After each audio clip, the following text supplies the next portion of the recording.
Hello everybody, we're doing another video, and today I am here talking about the Nintendo Indie World Showcase, the Nindies Showcase thing that they did today.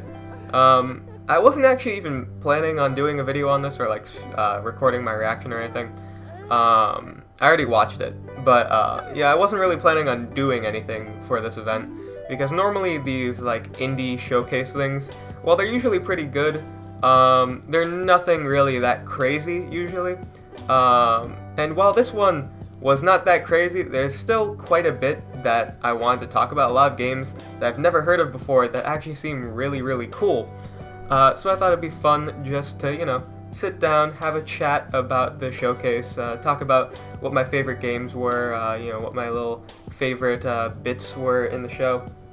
And yeah, just talking about everything that went on. So we have Nibble. His Twitter is open here because it's just much easier to scroll through like this, showing off what games were announced. So they started off with Hades coming to Switch, and Hades is from Supergiant Games. They've made games like Bastion and the other game that I forget the name of. But yeah, they make a lot of these they're isometric, I guess hack and slash games. I know Hades at least is a hack and slash. And I've been waiting for this game. I've been waiting to buy it for such a long time, because I was like, man, I would really like this game on Switch, but I have no idea if it's ever coming out, so I don't know, I'll wait. And here it is, coming to Switch. I believe they said, yeah, this fall, and it supports cross saves, which is nice for anyone who has started the game on PC. This one I'm really looking forward to, just with the aesthetic of being in hell and trying to get out of hell as Hades. It just seems pretty fun, and the combat looks really good. So yeah, this was one exciting way to start off the show. And then after that, we got this very weird looking game called Hypnospace Outlaw, which is about it's hard to describe. You can't even, it's getting cropped right now, the screenshot. But you're basically in this you're on a computer in a game and you're exploring this old school web interface, apparently taking out hackers and just finding out weird mysteries. It seems like a very interesting concept. I would probably rather play this on the computer though, just to fit the whole aesthetic of really feeling like you're on a computer. But I like the concept, and there is a demo available today, so I'm probably gonna check it out, see what this game really is, because I'm still not even quite sure. But yeah, that one was a pretty interesting one. This one I'm very excited about. Spiritfarer comes out on Switch later today. This is a game, I forgot when we saw it, but from the moment, I think it might have been at Xbox's showcase at E3 last year, maybe 2 years ago, I don't remember. But yeah, I've been looking forward to this one for a while. It's like a 2D, hand-drawn, I guess, it's hard to describe. You just are living on this boat, and you have all these animals coming onto your ship, and they live there for a little bit, and you, bolster, a little relationship with them. It's a very chill game, and it's got very beautiful art, and it seems like it's all about, the afterlife, and, death and stuff, and accepting death, which is a very interesting concept. And I know there's some, if you're interested in gameplay stuff, I believe you're building parts of your ship, and you have to do little tasks for your animal friends. It's like Animal Crossing, but a little more with that teen edge of more of an actual moral thing. But I played the demo a little while ago, and I really liked it. So this is very exciting, and I was absolutely not expecting it to just shadow drop today. So that's fun. Alright, next we have Garden Story. Now this one I had never heard of before. It seems a little bit like Stardew Valley with some more combat, and you play as a little grape dude, and you know what? I like that. I think that's fun. But yeah, it's just a little farming simulation type game with some cute art design. I really am curious about this one. If there was a demo or something for it, I'd try it out. But yeah, as of right now, don't really know about this one. It seems interesting, and it's coming out next year. And after that, we have Subnautica and Subnautica Below Zero. I'm gonna be real, I don't know anything about Subnautica. I know Markiplier played a lot of it when I used to watch Markiplier, and I was like, God damn it, Mark, why are you playing Subnautica? I don't want to watch this. But I know these games have a really big fan base, and apparently they're really good games. So that's very exciting, actually. It makes a lot of sense for these games to come to Switch. I don't know, just like looking at them and the style of game that they are, I know you have to put a lot of time into the game. So it seems like that would be a very good game for Switch. So yeah, for all you Subnautica fans, there you go. This game,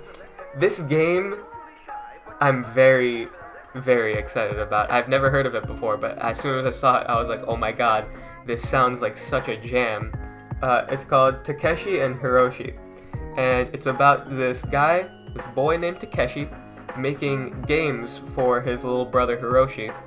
And it has a very, very cute, like, claymation style, if you can see in the little bubble in the screenshots. And yeah, you actually get to, like, make games, and you're trying to, like, balance, like, you know, how hard it needs to be, how easy it needs to be, what different stuff there is in, like, the mechanics, so that you make a fun game for your brother.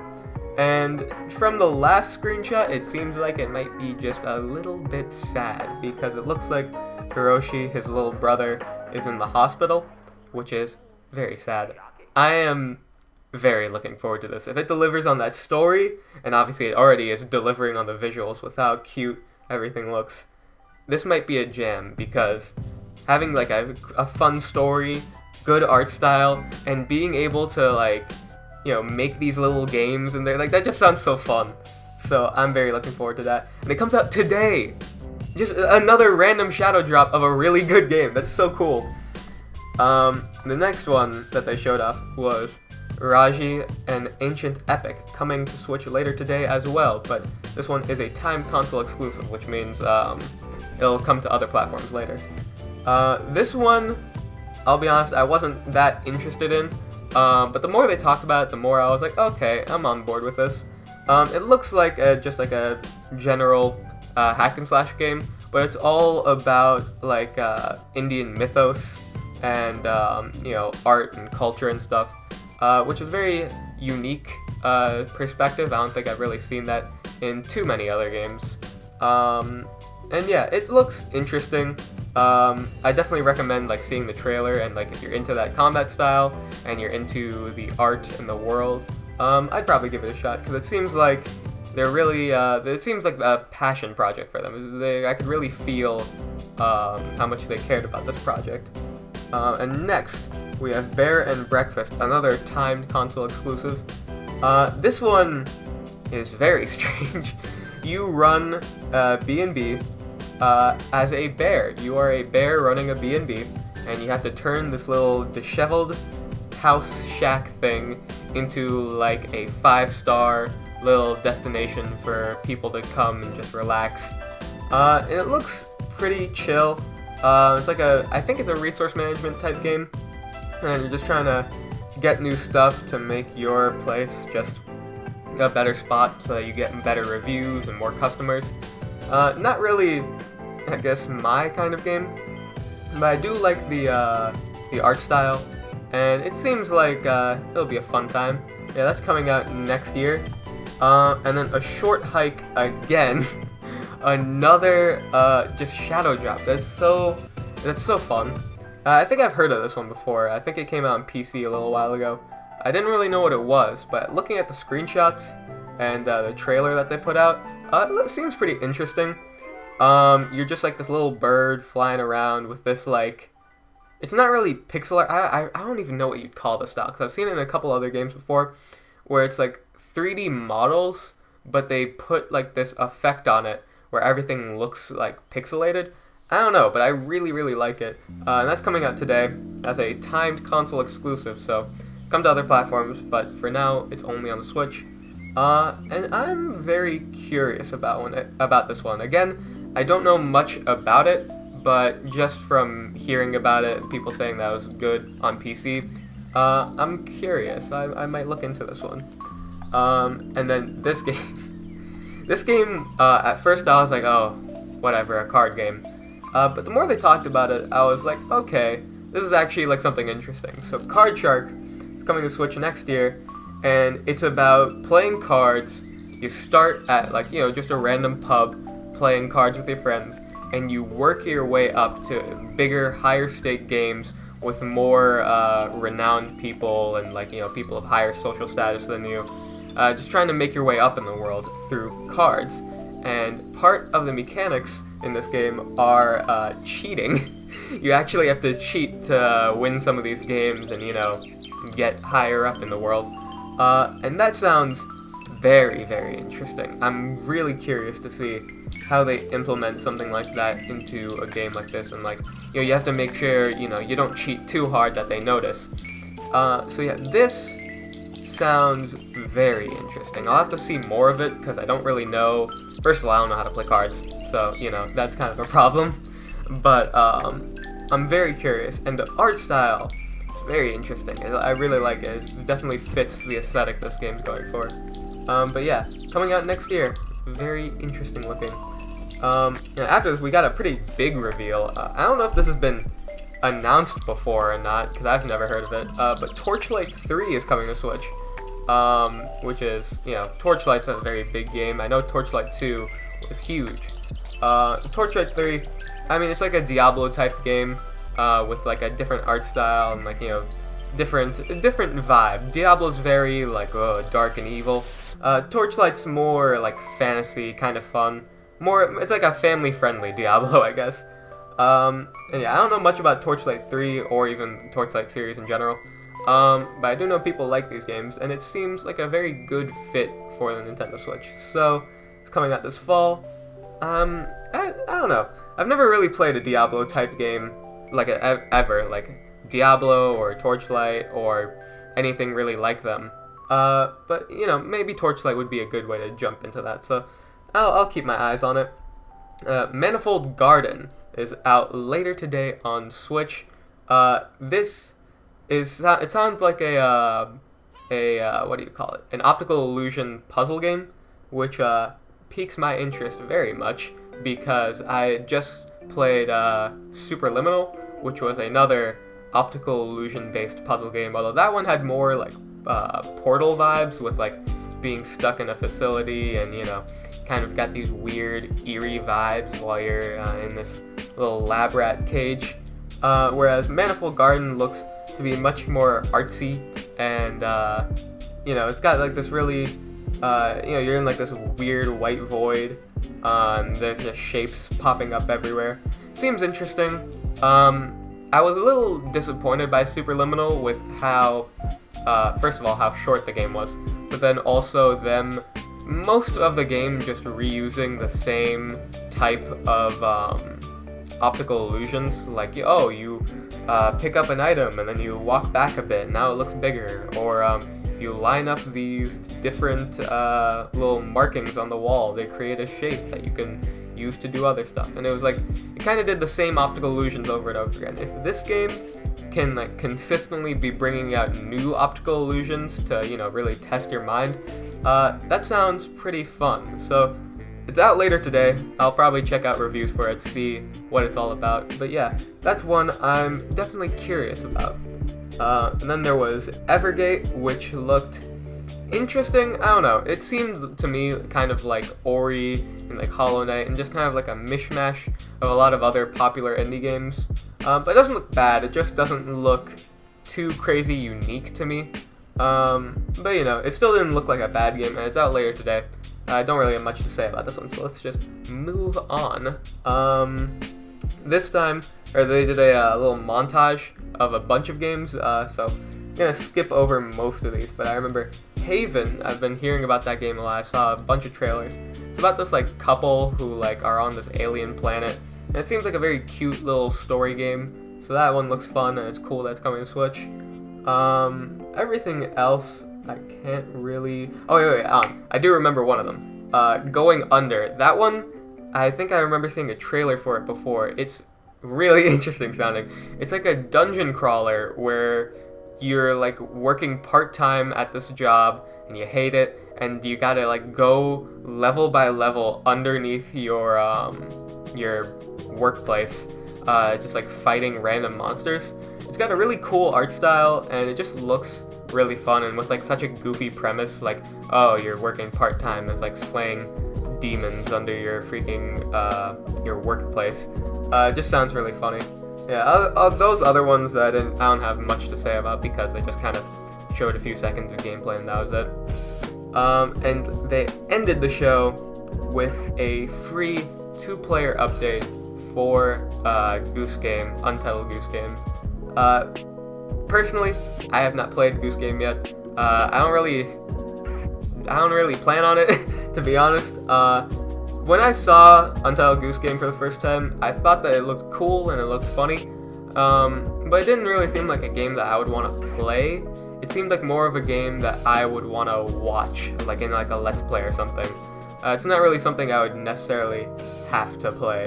And this 2-player update honestly doesn't do much for me, because I can't really think of any other person I know who would want to play this game with me.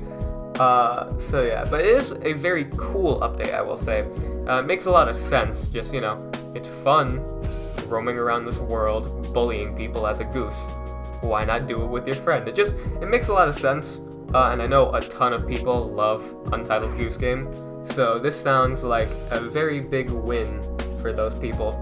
But yeah, that was pretty much it for the indie showcase. I gotta say, that was a really good one. Despite when we talk about like really strong indie showcases, a lot of people, the first thing that comes to mind is that that indie showcase from, I believe, a year or two ago now, where they had Cuphead. That was a crazy one, and then they did a different indie showcase with Ori and the Will of the Wisps there, and that was another really good one. So usually when people talk about these like indie showcases, a good one to them is one that has a really big game in it, like Cuphead and Ori. But this one, I feel like can stand shoulder to shoulder with those, because while it didn't have one big game that was like, you know, the big thing of the showcase, it had a lot of smaller stuff that looked really, really good. Nothing here really looked that bad necessarily, just like, you know, like something like Raji or Subnautica. It's like not really my taste, but I can't say that like with full certainty that those games are bad, because they don't even look bad. They just look like not really my thing, and I'm sure there are other people who thought like Takeshi and Hiroshi or Hades wasn't their thing, and that's fine. But that's what I mean. It's like, it's a very well-rounded direct, this was. It's just, it was a really solid direct, I think, and despite not having like one big thing, like a lot of people were saying they wanted Silk Song to be in this, which you know, was the big Hollow Knight DLC slash now I think it's a sequel to Hollow Knight. You know, a lot of people were expecting that to be the big thing, which was like kind of unfortunate that we didn't get that. But I think it more than makes up for it with just all these smaller titles that just look so good. This is such a nice direct, and I really wasn't even expecting it. I was really just kind of expecting to go into this and be like, yeah, it was a direct, there were games, and there was like one good thing that I liked, and that's it, and I wouldn't have even talked about it. But no, this was a really fun one. But let me know what you guys thought about this little indie direct, if you had any games in here that you are especially excited about, because for me personally, Spiritfarer, Takeshi and Hiroshi, and Hades are all like my top 3, I think, from this showcase. If you have any others, let me know. And yeah, thank you guys for watching, and I'll see you all later. Peace.